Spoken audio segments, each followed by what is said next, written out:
Let's try out the 3 and 5 millimeter hex wrenches on the Goat Multitool.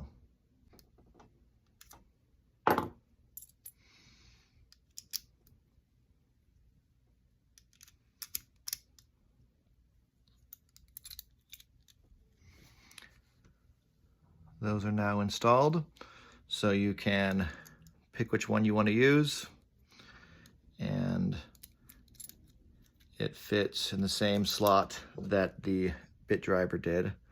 So you have the 3 and the 5 to make 8, and that's how wide the bit driver is, about 8 millimeters. They lock in place, and they are ready to go when you need them.